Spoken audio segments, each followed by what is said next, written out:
Hello everybody and welcome, it's VeDAN here, so glad that you can tune into another video. Today I'm going to show you how to easily afford a M.A.D for tier 1. Now I say easily, but for casuals this will be a bit harder than normal. Right, so let's get to it. We start with a dart monkey on last, then we're going to place Ben down. The positioning of the dart monkey is quite precise. There's a little bit of kind of distortion in the track where I've placed the dart monkey. So if you look for a little bit that sticks out on the track, place the foot of the dart monkey there, set him on last, and now we're getting a boomerang down and also setting him on last, and we're placing him just below the dart monkey in this corner. If the placement is a bit wrong, you could have some issues. We're going to use Ben's ability on round 4. I mistimed it there because I didn't pick up all the blues, but it's fine.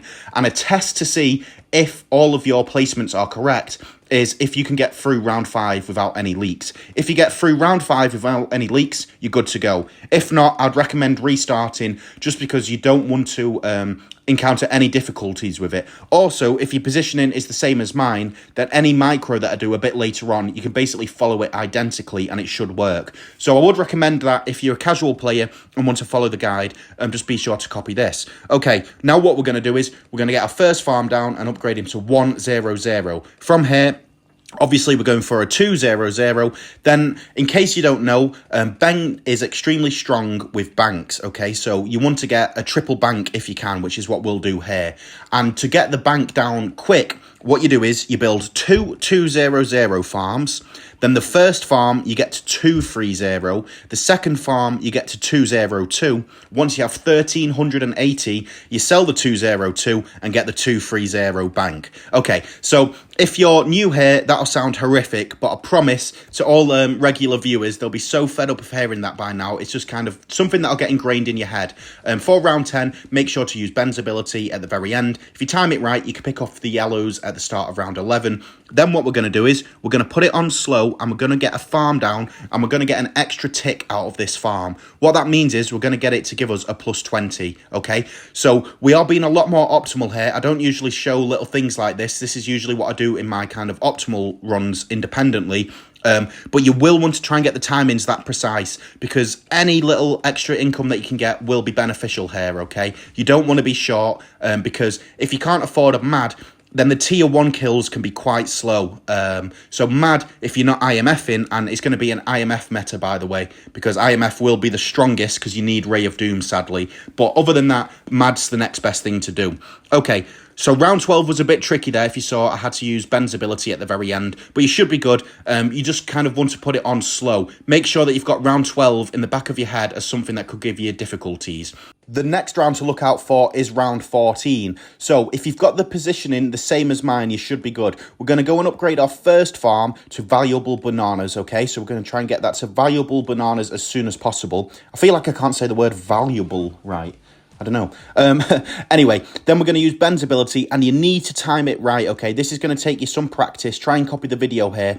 As you can see, we've got these reds coming, and it is so tight. I'm like, oh no. The amount of 100th of a second penalties I got in the practice runs was really infuriating because the penalties kind of creep up out of nowhere on this map. So you need to keep vigilant, but you should be good. Like I said, all we've done is just kept them both on last and just timed Ben's abilities.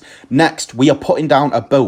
So because we can't use sniper, we're going to place down a boat instead. And luckily, if you've got the monkey knowledge, it will be discounted. Make sure to get the other farm to 2-0-2. But now that we've got the boat down, life becomes easy because actually boat is a fantastic defender for these early rounds. Like, I'm actually really surprised for its price how good it does. Now what we're going to do is just literally save up until the end of round 17. Use Ben's ability at the end of round 16 when we have all these yellows. The boat missed a few shots there, but it's okay. And just keep the boat on first for now. We will change him a bit later on, but I'll tell you when. So let's see how much money we have at the end of round 17. Nothing needs to be done here. The boat will pick up anything that leaks. Okay, brilliant. So we have over 2,100. Now we sell the 2-0-2 and we get our 2-3-0 bank at the start of round 18 or the end of round 17, which means we can collect it at the end of round 28. So we want to kind of have that timing sorted. use Ben's ability at the end of round 18. This will ensure we get no penalty from any of these greens. The boat should do the job for us. And we're basically just going to work on getting 2-2-0-0 farms. This will ensure that we have some nice money left over once we get a triple bank for round 28, okay? So we're just getting some kind of like placeholder farms, make sure that we're actually earning something worthwhile in the meantime. And we're hoping that with this minimalistic defense, we can make it. Round 19, you shouldn't have any issues. You kind of just need to pray a bit to NK that they're not going to, you know, do you over, but you should be good. Like I said, I've done this quite a few times as a practice to make sure that it works. Round 20, you can speed through it. I've got confidence that it works. Round 21, we can speed through it. I've got confidence that it works. Just make sure your farm is upgraded to 2-0-0 at an appropriate time, so as soon as possible, really. 22, now, we should be good to just leave everything on last here.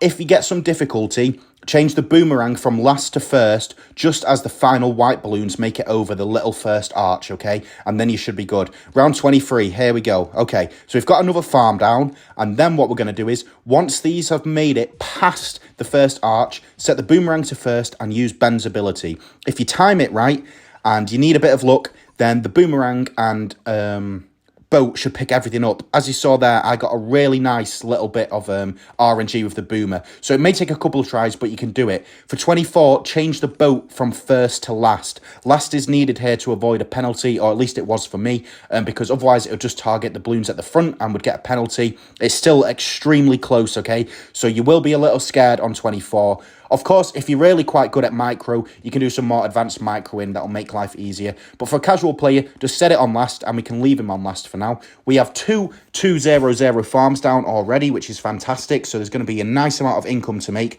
It really is amazing, isn't it? Like how good the boat does. Then what we're going to do is we're going to use Ben's ability. Don't use it too early because you don't want it to run out too early as well. And then you end up not being able to pop them all. So as you can see there, Ben's ability ran out just as soon as I popped the very last balloon. So it will take some practice. Then I'm just going to get the boomer to red hot rangs, nothing else on it, because we're going to get lead on 28. So in the meantime, now all we need to do is literally just survive. So we can literally kind of just fast forward it and hope that our defense does it. Obviously, red hot ranks should be, you know, a nice and powerful tool to our aid. You don't really need improved ranks, but you can get it if you want, but you should be okay without it. If things get really hairy, we can just use Ben's ability, right? I'm going to change the boomerang from last to first, because this is always a nice little strategy. Once like the main cluster has made it over the first arch, then you want to set the boomerang on first so we can pick them up as they come round, okay? Then set the boomerang back on last for 28. You may also, if you have issues, change the hand in which he's throwing with as well. So sometimes that can cause some issues, but you should be good. And then we're going to see how much money we have. So for the end of round 28, we have 3,729. Now, get the bottom path on both farms and sell them so we get increased cash back. Then we're going to place down a discount village and collect from the bank. Now, the discount village, we're going to be a bit clever here because we're thinking ahead to the future. We're thinking, okay, we've got a boat down. Well, let's go and promote this boat to a favoured trades at a later date, which means that we want to try and get every single thing possible that we're going to place down in terms of farming, in terms of defence and stuff that will come down a bit later on. We want to make sure that every single one is in range of the favoured trades. So once you're happy with it, go and get 2 banks, just as I do here. And then what I'm going to do is, just above this discount village, it's a bit close, but you should still be able to get it in range of a favoured, okay? We're going to begin to build a marketplace. Keep the discount village down for now, because it serves 2 purposes. 1, we're going to use it to help easily get our marketplace for a discounted price. And 2, we're also going to buy a couple upgrades on the boat with it as well, because obviously we will have a camo round on 33. And I thought, let's just use the boat for it to make life easy, okay? It's probably a cheap option, and we're going to keep the boat down anyway. So it's better than kind of just botting extra defense down, and I think it's better than upgrading the dart as well, in my opinion. Maybe I'm wrong there though, so if you found a better camo defense, do let me know, but I think just getting the boat is a really good shout. Okay, round 30, shouldn't have any issues here. We've managed to get our marketplace, the bottom path, but now we need to get valuable bananas on it, of course, so as soon as we can, we will do that. During 31, it's quite a hectic round. There's, you know, a big cluster of balloons that come. They're more high-level balloons this time, and obviously our defense will start getting a bit weaker now. So what we're going to do is, once we start feeling a bit overwhelmed, just use a bit of your gut instinct. We're going to go and use Ben's ability, and also let's go and upgrade so that we can get Crow's Nest on our boat. This will do round 33 for us, so we're just thinking a little bit ahead. Actually, you know what? Should we make life a bit easier? Let's just get grape shot as well, okay? Now we can relax because we've got grape shot on our boat and there's pretty much no more need for the discount village now, so I guess it's time to sell it. What I'm going to do is I'm going to place a engineer down here. The reason I'm placing it a little bit down and not right in the corner is because, again, I'm thinking a little bit ahead. We are going to want to use a rubber to gold Alchemist, and I want to make sure that the rubber to gold Alchemist has two particular criteria with it. One, it's in range of the boat.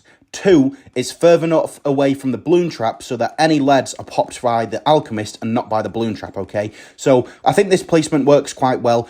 Also, we can manage to get the balloon trap so that it will not cause the boat to fire. So I think this should work good for us. Now, once we have about 3,000 roughly, we can go and sell the boomerang and our dart, and we can go and get our balloon trap ready for round 35. So we're not getting it on round 34, we're getting it one round later, but I don't think that'll matter too much. What I'd recommend to do is, as well, to make sure that we can get an instant redeploy of our balloon trap, let's just go and exit and reload. So as you can see, I'm placing the balloon trap really quite far away from the track. I'm trying to place it as far away from the boat as I can and make sure as well that the balloon trap, or the engineer, sorry, itself doesn't shoot at the balloons. And this is a perfect spot here because the boat's not firing, the engineer's not firing, and we've just kind of isolated all the balloons to go in the balloon trap. Next, what I'm going to do is I'm actually going to place down just a 000 glue and put him on last, okay? I know that sounds a bit weird, but it's basically because when we get rubber to gold, we want to funnel as much as we can into the trap, and also we want as many balloons to be hit by the rubber to gold Alchemist as possible. So the glue is going to help us with that, right? And also, because we're placing him quite early on, we shouldn't have any issues at all with like a penalty or anything like that. So you don't need to worry about getting a penalty.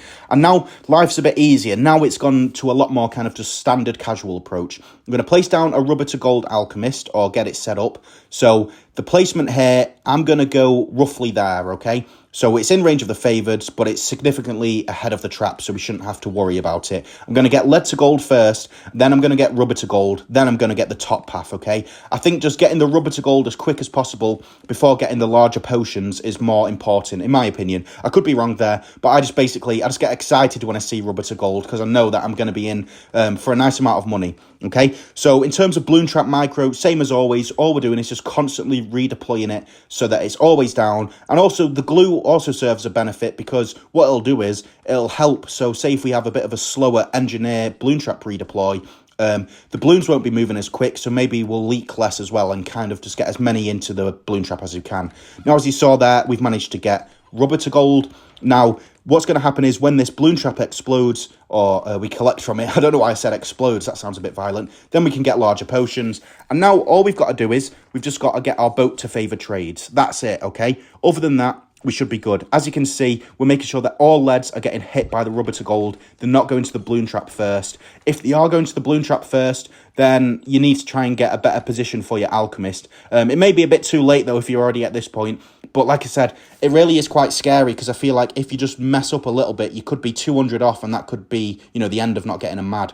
As you saw there, I used Ben's ability at the end of round 37 for the boat to do the camos. It was a little bit tight. I didn't time it perfectly, but we made it through. 38 should be absolutely fine, pretty standard. We should be able to get favoured trades as soon as possible. I got Merchantman as well, just at the end of 37. Okay, so I'm just going to fast forward it here because there's nothing particularly exciting.